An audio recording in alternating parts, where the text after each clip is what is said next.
നമസ്കാരം, ഞാൻ രമേഷ് ഗോപാൽ, തനിമ സ്പെഷ്യൽ ന്യൂസ്.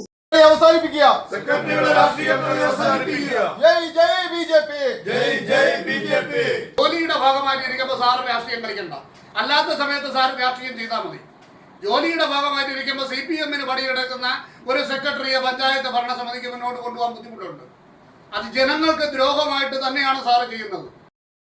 മാറനല്ലൂർ പഞ്ചായത്ത് സെക്രട്ടറിയെ ഉപരോധിച്ച് ബി ജെ പി ഭരണസമിതിക്ക് വിരുദ്ധ നിലപാടുകൾ സ്വീകരിക്കുകയാണെന്ന് CPM അനുഭാവി സെക്രട്ടറി എന്നും കരം പിരിക്കുന്നതിന് പഞ്ചായത്ത് സ്വത്തുക്കൾ കണ്ടുകെട്ടുന്നതിനും പുറമ്പോക്ക് കയ്യേറ്റം ഒഴിപ്പിക്കുന്നതും ഉൾപ്പെടെ നടപടികൾ ചെയ്യാതെ സെക്രട്ടറിയുടെ അനാസ്ഥ കാരണം 1500ഓളം ഫയലുകൾ കെട്ടിത്തന്നെ ഇരിക്കുകയാണെന്നും CPM പറയുന്നത് പോലെ പ്രവർത്തിക്കുകയും CPM-കാർക്ക് അനുകൂല നിലപാടെടുക്കുന്നു എന്ന് ആരോപിച്ച് സെക്രട്ടറിയെ ക്യാബിനിൽ ഉപരോധിച്ചു. തടികടത്തൽ കേസ്, KCB സ്ഥലം നൽകൽ, കരം പിരിക്കൽ തുടങ്ങി പഞ്ചായത്ത് നടപടികൾ ഇന്നും സെക്രട്ടറി ഗിരീഷ് ചെയ്യുന്നില്ല. 1500 ഫയലുകൾ പെൻഡിംഗ്. CPM ഭരണം മാറിയത് അറിയാത്തവർ മുൻ പ്രസിഡന്റ് ഉൾപ്പെടെ പറയുന്ന കാര്യങ്ങളാണ് സെക്രട്ടറി ഇപ്പോഴും ചെയ്യുന്നതെന്ന് BJP ആരോപിക്കുന്നു. BJP കാട്ടാക്കട മണ്ഡലം general secretary Ratheesh Chenkalloor, vice പ്രസിഡന്റുമാരായ ഇന്ദുകുമാർ, അമ്പലത്തിൻകാല ജയകുമാർ, മണ്ഡലം വൈസ് പ്രസിഡന്റ് ബ്ലോക്ക് മെമ്പറുമായ GS രേഖ, ഏരിയ പ്രസിഡന്റുമാരായ Sarath Needamankuzhi, Aji Arumaloor, Maranalloor area general secretary Vinod, SC Morcha മണ്ഡലം പ്രസിഡന്റ് വിമോദ് തുടങ്ങിയവർ പങ്കെടുത്തു. ക്ലിയർ ചെയ്യാനും ഇപ്പൊ അനുമതി കൊടുത്തേക്കുന്നത് അടുത്ത പൊല്യൂഷൻ കിട്ടുന്നത് വരെയും ഇതിന് നടപടി വേണ്ടെന്നാണ് പഞ്ചായത്തിന്റെ സെക്രട്ടറി എന്നുള്ള ഭാഗത്ത് നിന്ന് സാറ് പറഞ്ഞതായിട്ടാണ്. സാറ് രാവിലെ ഈ ചെയറിലിരുന്ന വെളിയിറങ്ങില്ല. സാറിന്റെ അധികാര പരിധിയിൽ ഒരുപാട് കാര്യങ്ങളുണ്ട്, അതെല്ലാം സാർ കണ്ണടയ്ക്കും. അത് എന്തുകൊണ്ടാണ് മൈനിങ് ആൻഡ് ജിയോളജിയാണ് എടുക്കാനുള്ളത്. മൈനിങ് ആൻഡ് ജിയോളജി നിങ്ങൾ പഞ്ചായത്ത് പരാതി എടുക്കുമ്പോൾ നിങ്ങളടുത്ത് നടപടി സ്വീകരിക്കാൻ ഒരു കത്ത് തന്നിട്ടുണ്ടോ ഇപ്പൊ ഈയിടെ? അത് നമ്മൾ കൊടുത്ത പാസ്, അതായത് നമ്മൾ പെർമിറ്റ് കൊടുത്തിട്ട് 279 സ്ക്വയർ വരെയുള്ള ബിൽഡിങ്ങുകൾക്ക് നമുക്ക് ബിൽഡിംഗ് കെട്ടാൻ വേണ്ടി അനുമതി കൊടുത്തിട്ട് അവിടെ നിന്ന് മണ്ണെടുക്കുന്ന കേസുകൾക്ക് നമുക്ക് നോട്ടീസ് കൊടുക്കാം.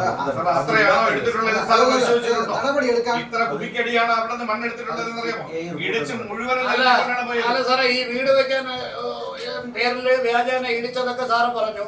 അതിനുശേഷം ഇത്രയാണ് ഇടിക്കേണ്ടത്, ഇത്ര അളവിൽ ഇടിക്കണമെന്ന് പറഞ്ഞുകൊണ്ടാണ് പെർമിഷൻ ജിയോളജിന്ന് പഞ്ചായത്തിന്റെ അനുമതിക്ക് വേണ്ടി വരുന്നത്.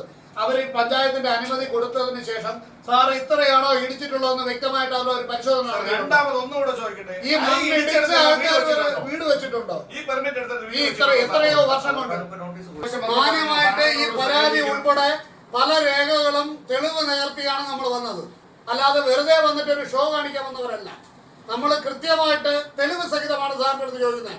സാറ് ഈ കാര്യങ്ങളെല്ലാം തെളിവ് സഹിതം നിരത്തി ചോദിച്ചിട്ട് പോലും സാറിന് മതിയായ ഉത്തരം തരാൻ കഴിയുന്നില്ല.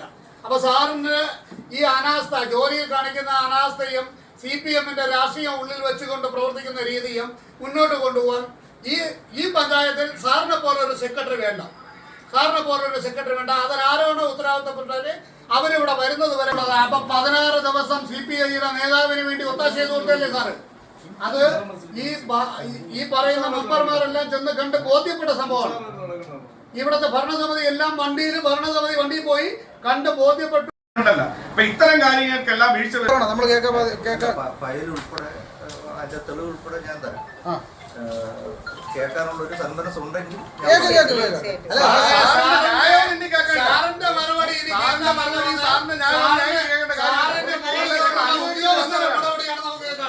സാറിന്റെ മുകളിലുള്ള ഉദ്യോഗസ്ഥർ ഇവിടെ വരണം, അവര് മറുപടി തരേണ്ട അർഹതയുണ്ട്. അല്ല, സാറ് ലീവ് എടുത്ത് പോകാനല്ല പറഞ്ഞത്. മറുപടി തരേണ്ടത് സാറിന്റെ മുകളിൽ. സാറ് തെറ്റ് ചെയ്താൽ അതിന് മുകളിലുള്ള ഉദ്യോഗസ്ഥരാണ് തരേണ്ടത്. ലീവ് എടുക്കുന്നതും പോണതും സാറിന്റെ ഇഷ്ടം.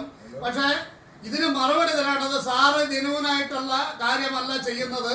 സാറ് രാഷ്ട്രീയം കളിക്കുന്നു തോന്നി കഴിഞ്ഞാൽ നിയമമുള്ള ഒരു പേരുടെ സാറ് വണ്ടി കണ്ടെത്തിയതിനു ശേഷമാണ് നിയമം നടപ്പിലാക്കാതെ ഇറങ്ങിത്തിരിക്കേണ്ടത്. നയം നടപ്പിലാക്കിയിട്ടല്ല ചെയ്യേണ്ടത്. എല്ലാ രാഷ്ട്രീയ പാർട്ടിയും വിളിച്ചു പറഞ്ഞതിന്റെ അടിസ്ഥാനത്തിൽ BJP വിളിച്ചു പറഞ്ഞപ്പോൾ മാതൃകാപരമായി BJP എല്ലാ കക്ഷികളും എടുത്തു മാറ്റി. പക്ഷേ സാർ അതിന് CPM-ന് വീണ്ടും സമയം കൊടുത്തു. കാര്യം വണ്ടി കിട്ടിയില്ല എന്നുള്ള ഒരു കാരണം. അതൊക്കെ സാറിന് പറയാമായിരുന്നു, BJP-യുടെ അടുത്ത് പറയാമായിരുന്നു. വണ്ടി കിട്ടി നിങ്ങൾ മാറ്റിയാൽ മതിയെന്ന്. 21-ാം തീയതിയാണ് പരാതി അന്വേഷിക്കണമെന്ന് പറഞ്ഞ് സാറ് കൊടുത്തിരുന്നത്. ഞാനോ ഈ വീടിങ്ങനെ BJP-കാരെ ഉണ്ടാക്കിയതല്ല, ഇവിടുത്തെ രജിസ്റ്ററിലുള്ള സാധനമാണ്. അല്ലാന്ന് സാറ് പറയാൻ പറ്റുമോ? സാറ് പറയണം. സാറിന്റെ അതിനുള്ള അഭിപ്രായം എന്താണ്? സാറ് പറയണം. സാറ് നേരത്തെ കൊടുത്തു വെങ്കിൽ സാറിന്റെ താഴെ തട്ടിൽ ഉദ്യോഗസ്ഥരെ സാർ നോക്കണം, അവർ പണിയെടുക്കണ്ടോന്ന്. ഞാനൊരു പൊസിഷനിൽ ഈ എൻ്റെ താഴെ തട്ടിലിരിക്കുന്ന ആൾക്കാരെ പണിയെടുപ്പിക്കാനുള്ള കഴിവ് എനിക്ക് വേണം. ഇല്ലെങ്കിൽ പിന്നെ നമ്മളവിടെ ഇരിക്കാൻ പാടില്ല എന്നാണ് എൻ്റെ ഒപ്പീനിയൻ. അതാണ് ചിന്തിക്കണം.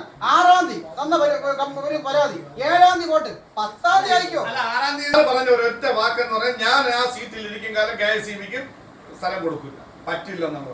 കാരണം സാറും ഇലക്ട്രിസിറ്റി ബോർഡുമായി എന്തോ ഒരു വിഷയമുണ്ട്. ആ വിഷയത്തിലാണ് വിഷയം കൂടെ നമ്മൾ ആ വിഷയം സാർ ആ വൈരാഗ്യ ബുദ്ധി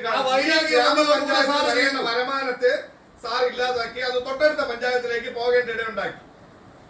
അത് സാറ് കാരണമാണ് അതിന് ഡിലേ ഉണ്ടാക്കി. അത് ആയിക്കോട്ടെ, സർക്കാരിന്റെ അനുമതി വേണോ? സർക്കാരിന്റെ അനുമതിക്ക് സാറിന്റെ പണി എന്തിനാണ്? സാറിന് പണിയെടുക്കാൻ പറ്റില്ലെങ്കിൽ അല്ലെങ്കിൽ സാറിന് പണിയെടുക്കാൻ CPM-നെതിരായി രാഷ്ട്രീയ പ്രവർത്തനം ചെയ്തു എന്നുള്ള ഒറ്റ കാരണത്തിൽ അയാളുടെ കട അടച്ചു പൂട്ടാനായിട്ട് സാർ മുൻകൈ എടുത്തു. ആ മുൻകൈ ഈ പറയുന്ന പരാതികളിലൊന്നും സാർ എടുത്തിട്ടില്ല. ഇതില് BJP ഭരണം താറടിച്ച് കാണിക്കാനുള്ള സാറിന്റെ രാഷ്ട്രീയ ലക്ഷ്യമാണെന്നുള്ളത് വ്യക്തമാണ്. ഇവിടെ BJP ഭരണത്തിൽ വന്ന അന്ന് തന്നെ സാർ ഇവിടെ കംപ്ലീറ്റ് ജോലിക്കാർക്കും ചുവന്ന യൂണിഫോം പ്രസന്റ് ചെയ്ത ആളാണ് സാർ. സാറിന്റെ നിർദ്ദേശപ്രകാരം ചുവന്ന ഷർട്ട് ഇട്ടോണ്ടേ അന്ന് വരാവൂ എന്ന് പറഞ്ഞത് സാറാണ്. അതിവിടെയുള്ള പല സ്റ്റാഫുകളും ഭാരതീയ ജനതാ പാർട്ടിയോട് പറഞ്ഞിട്ടുണ്ട്, അതിന്റെ നേതാക്കളോട് പറഞ്ഞിട്ടുണ്ട്.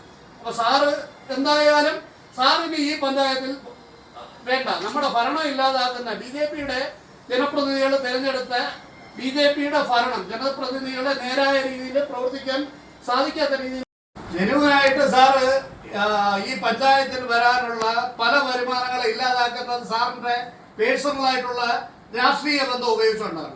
ഇത് നമ്മുടെ വേട്ടമംഗലം വാർഡിൽ പ്രവർത്തിക്കുന്ന ഒരു ഗോഡൌൺ ഇത് മധ്യത്തിൽ വിപണയത്തിന്റെ ഗോഡൌൺ. ആ ഗോഡൌണിന്റെ സ്ഥാപകർ ആ വസ്തുവിൽ ഇവിടെ ഇന്ന് വരെ പെൻഡിങ് കിടക്കുന്ന 5 ലക്ഷത്തിന് പുറത്ത് പഞ്ചായത്ത് വരുമാനം വരുന്നത് സാറിന് രഹസ്യമായിട്ട് വന്ന് സാറിന്റെ വീട്ടിൽ കണ്ടതുകൊണ്ടാണ് സാർ ഇത് നടപടിയെടുക്കാത്തത്. അതിന്റെ വിവരം നമുക്കറിയാം. അതുപോലെ പഞ്ചായത്തിൽ വരുന്ന മണ്ഡപങ്ങളിലൊന്നും നിലവില് ലൈസൻസ് ഇല്ലാതെ പ്രവർത്തിക്കുന്ന മണ്ഡപങ്ങളിൽ വരുന്ന വിവാഹം ഏത് അർത്ഥത്തിലാണ് സാർ ഇത്രയും കാലം രജിസ്റ്റർ ചെയ്തത്? പഞ്ചായത്തിൽ അങ്ങനെ രജിസ്റ്റർ ചെയ്യാനുള്ള നടപടിയുണ്ടോ? ഇവര് അനധികൃതമായിട്ട് നിർമ്മാണം വെച്ചേക്കുന്ന ഒരു സാധാരണക്കാരന്റെ കട അടപ്പിച്ച് ലൈസൻസ് ഇല്ല എന്നുള്ള ഒരു കാരണം കോടതി കിടക്കുന്ന ഒരു കേസിനെ സാർ അതിൽ ഇടപെട്ടിട്ട് 3 ദിവസം കൊണ്ട് ഒഴിയണമെന്ന് ഒരു സാധാരണ ഒരു ചെറിയ മുറുക്കാകട നടത്തുന്ന ഒരുത്തൻ്റെ അടുത്ത് എന്ന് പറഞ്ഞത് ആർജവം ഈ പഞ്ചായത്തിൽ ഉടനീളം വൻകിട മുതലാളിമാരെ നിന്ന് കൈക്കൂലി വാങ്ങിച്ചുകൊണ്ട് സാറ് നടപടിയെടുക്കാത്ത എന്തുകൊണ്ട്? ഈ പഞ്ചായത്തിൽ പ്രവർത്തിക്കുന്ന എത്ര കടകൾക്ക് ലൈസൻസ് ഉണ്ട്? അതെന്തുകൊണ്ട്? BJP ഭരണം നേരെ കൊണ്ടുപോകാൻ സാറിന്റെ രാഷ്ട്രീയം അനുവദിക്കുന്നില്ല, സാറിന്റെ ഉള്ളിലുള്ള CPM രാഷ്ട്രീയം അനുവദിക്കുന്നില്ല.